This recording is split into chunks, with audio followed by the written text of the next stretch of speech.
If you've been following all the drama of the US Supreme Court, you're probably familiar with Ginny Thomas, the election-denying, conspiracy-spreading conservative activist married to Justice Clarence Thomas. But what if I told you that she wasn't the only SCOTUS spouse who's been accused of impropriety? There's also the curious case of Martha-Ann Bomgardner. But who is she?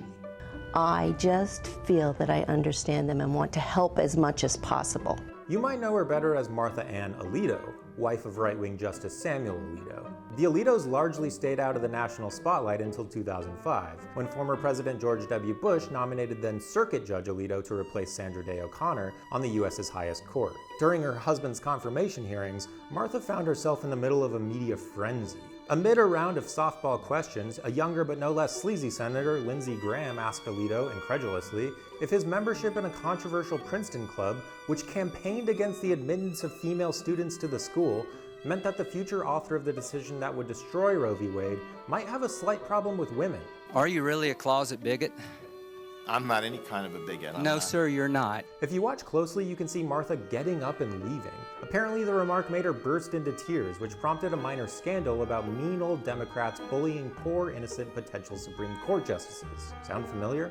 Regardless, Alito was confirmed, and Martha faded back into obscurity. In the decades that followed, her husband became an unflinching conservative vote on the court, handing down opinions in favor of purging voter rolls, using inhumane execution methods, and allowing employers to deny health insurance coverage for contraception on the basis of religious freedom.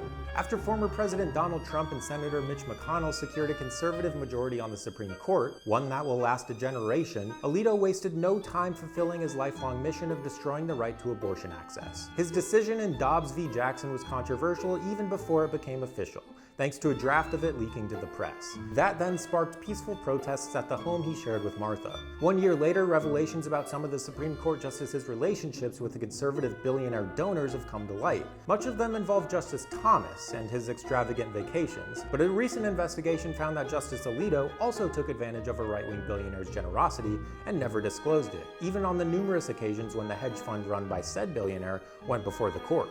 As for Martha, she decided to lease a 160-acre plot of land in Oklahoma to Citizen Energy 3 in 2022 in exchange for a cut of any potential oil and gas they found on her property. And while Citizen Energy has never been directly involved with Supreme Court cases, there have been more than a few unrelated decisions in which Alito has contributed to limiting the power of the Environmental Protection Agency. Those decisions have directly contributed to our current global climate crisis, making it easier for companies like Citizen Energy to drill, baby drill, and make the Alitos even wealthier. And since there's no formal oversight or code of conduct governing these appointed justices who serve for life, there's pretty much nothing to be done about this clear-cut corruption, short of a filibuster-free Congress enacting some serious reform.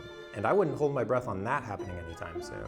The integrity of the Supreme Court and the nation's faith in the institution is at an all-time low. But you know what they say, behind every crooked justice, there's a spouse who's more than happy to reap the benefits as we the people suffer.